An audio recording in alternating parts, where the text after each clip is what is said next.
in the midst of your beauty, in the midst of your excellence, if you've ever faced a dry season, this message is for you.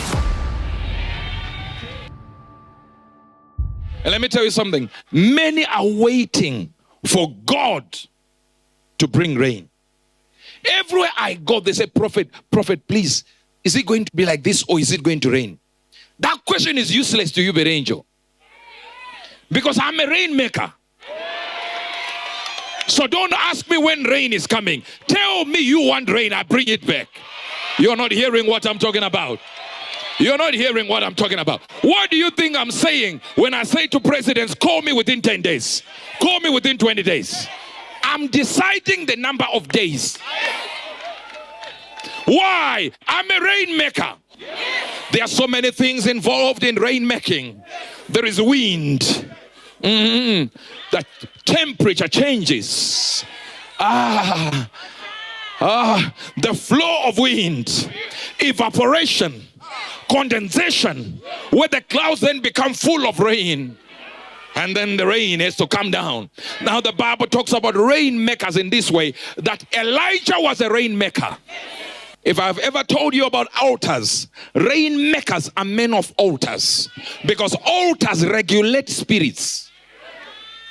An altar regulates spirits. So there is no demon, no angel that can be controlled without an altar. Have you ever gotten to a place and they ask you about a subject you don't know about? You know you have never done finance in your life. They say, okay, tell us about the economy. You think they're mistaken. They're not mistaken. They've already seen in you there is a rainmaker for money. You should know what we are asking you about. I'm talking to somebody now. You just get to another country and say, how is Zimbabwe? How is it? Tell us. How do I know Zimbabwe? I live in Chitungwiza. Because rainmakers have got an aura about them. You just know they move things. I told you before, you enter a place, they know this one controls the place. You know when you enter a place, we can know you are controlled by the place. Rainmakers have a confidence that when they walk into a room that they don't even own, people will look at them and go like, I think this guy controls this. Number one thing of a rainmaker is confidence in the God that sent him. Just deep confidence. I know by this time next year, I'll be driving a Mercedes-Benz. I know this. I know this. How well versed in confidence are you for that this God will do it for you? See here, we have a lot of pastors and leaders and people wanting to be pastors. In the days of John Wesley, there was one curriculum vitae he needed for you to be a pastor. It wasn't your CV. It wasn't the degree you did at that seminary. So John Wesley would fast Wednesday and Friday. And then he said, everyone who wants to be a pastor, join. They joined him. Everyone ran. And he said, now I'm creating rainmakers, miracle workers. So what I need is, if you want to show that you are actually a man of God, you will fast on Wednesday and Friday. John Wesley was so popular. But when he was popular, he called an army around him and said, I want you to be my pastors. But this is the qualification. You have to be able. Monday eat. Tuesday eat. Wednesday you don't. Completely zero. No water. Anyone can be a rainmaker. It's your choice. In the days of Shamgar, the son of Anath, the days of Jair, they were called as rainmakers. But they did not rise. They remained quiet. They were not bold enough. We have too much. Too many sissified saints. How on earth do we have people who can be called rainmakers, yet playing around with their own lives? It's so easy. Because what we have done is we have undermined the calling that we have. So we are busy undermining our own calling by the people we connect with. Ahab had Jezebel. And imagine Jezebel brought her own prophets. See, if you're not careful as a rainmaker, you will stifle your own growth because of the wife you married, because of the husband you married. And the problem of fighting against a rainmaker is you kill your wife. This is not about emotions. Real rainmakers are not worried about emotions. Emotions, listen, the power of a rainmaker is handling and harnessing emotions. God was leaving a man called Elijah. Elijah's running away, running from a woman called Jezebel. He meets an angel. He goes into the cave, meets another. God comes in to speak to him. He didn't just complain, hey, you God, you are evil. Look at when I was running away from the woman. No. Yes, he spoke about this woman wants to kill me. But he's not shouting at God with emotions. They are emotions. They can come out of the prophet a little bit. You can tell. He's about to get there. But he handles it.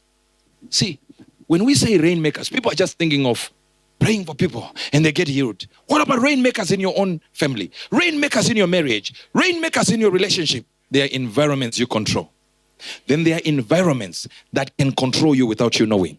You stay too long in an environment, rain will not come. I was with him in the same class with him, in the same dormitory. Why is he sitting there as a pastor under me? Hear me well. Rainmakers are people who check out impartations. They look around for who carries what. They are able to recognize this man, I might see him as this, but he can change things. If you notice, we say there's a miracle, cancer is healed, and you wake up, you're already a member, but you wake up and like, hey, this is power. Why were you sitting there? You knew there was power. But why are you convinced even the more? Because now we gave you another evidence, on top of evidence, on top of evidence. Rainmakers look for evidence of grace. John Wesley, I told you, he would pray Wednesday, Friday, fasting, and every pastor was forced to do this. Hear me. Oral Roberts University is open. Billy Graham went there. And as they were coming out as a classroom to visit the house of John Wesley, they got to the house of John Wesley and they entered the house where he was praying, and they would see the bed and they saw the carpet. And the person who was there said to them, do you see this carpet? Do you see these marks, 2 marks on the carpet? This is John Wesley's knees. He would kneel here. That's why there are 2 holes. What? After the tour, they left. A few hundred meters away, the person leading the party from America began to count the heads of the students and the ministers and said, we seem to miss someone here. They said, who is missing? Who is missing? People said, it's Billy Graham. They said, where is he? They started looking around. They said, let's go back to the same room. When they got there, Billy Graham's foot was on the left knee print, and the right. He said, God, do it again with me. Do it again with me. All you see from Billy Graham was a result of that position. You are not hearing what I'm saying. Looking for opportunities are rainmakers. Look at a person and say, I need this. I was not even finding access to my father then. And I was like, I'm going to learn this no matter what. And we would binge watch Pastor Chris continuously. Binge watch. To the point that visions were appearing of us with him in Israel. And then he would teach us how to heal the sick continuously. Brother Branham, every time he would get to a location, a white dove would follow him. A white dove. And anytime he sees that white dove, if he's healing somebody or if there is a problem, he will say, it's done now, when he sees it. And he used to sing this song that had to do with the snow white dove.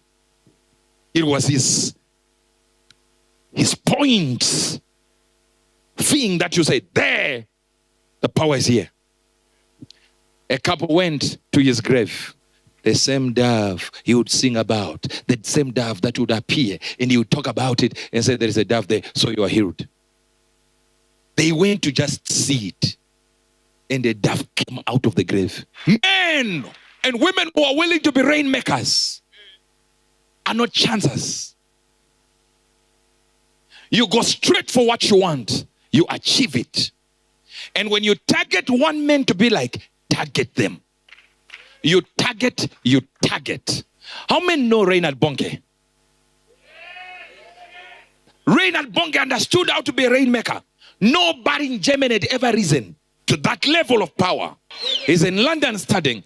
As he's studying Bible school, finished the Bible school, completed, and now he's on his way back to Germany. He gets to the airport, and the plane has been delayed for hours. So he decided, what do I do? And he decided, let me take a bus ride around London. As they are moving around, he sees a sign that was about skewed like this, nearly falling, and it was written, Jeffries. Jeffries is one of the fathers of faith in England. People who had moved in crusades, done miracles, signs and wonders. Nobody was like Jeffries. And everybody had said Jeffries is dead. So Bonge came out, said, alighted from the bus, said, I'm getting off here. They said, okay, yeah. Jumped off. No power with Bonge, only a Bible student. We are talking about the greatest evangelist to ever live. Graham got it from John Wesley. And John Wesley was not known so much for miracle signs and wonders. No, but Jeffries was known for signs and wonders and also evangelism. He gets off the bus. He goes to the house of Jeffries, opened it, knocked on the door, and he says, by his own description at one moment, he said, this tall woman came out, not as nice as you would expect. So this lady opens the door. Said, what are you looking for? Said, can I come in? He was allowed in. He got in. He said, is this the house of Jeffries? Said, yes. The evangelist, yeah, that's it. Is he there? Yeah, he's here. But he's frail nowadays. He's upstairs.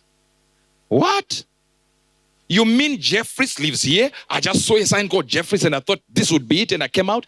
He had no idea that the bus will pass through a house from something he had read way back. The woman said, you can't see him. It's not possible. He's frail. You can go out now. So Reinhard Bongo was happy, at least touch the door that Jeffries touched. Go to the location where Jeffries knows. So I have the impartation now. As he's about to step out, he had to stop. And he looked up the stairs. And Jeffries, in his frail body, is coming down. Laid hands on him. And told him, I was waiting for you. Rainmakers. Rainmakers. He got off, got in the bus. Another bus came, went back to the airport, got on his plane to Germany. Same day, he landed. His father grabbed him, hugged him. Son, welcome home. How was college? Oh, brilliant. Did you hear the news? No. What happened? Jeffries is dead. Why? He was now the new Jeffries. My question is very simple. If Kumuyi dies today, who is the new Kumuyi? If Adeboye lives today, who is the new Adeboye? If Oyedepo goes, who is the new Oyedepo? If Kenneth Copeland goes, who is the new Kenneth? If Ubert Angel goes, who is? You see what we are saying? You are not ready for a mantle. This men of God had power.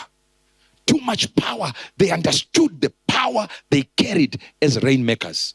And they stayed in that power. They fasted. They prayed, prayer, fasting, confidence. Just knowing who you are in Christ. They can't do anything to you. Knowing who you are.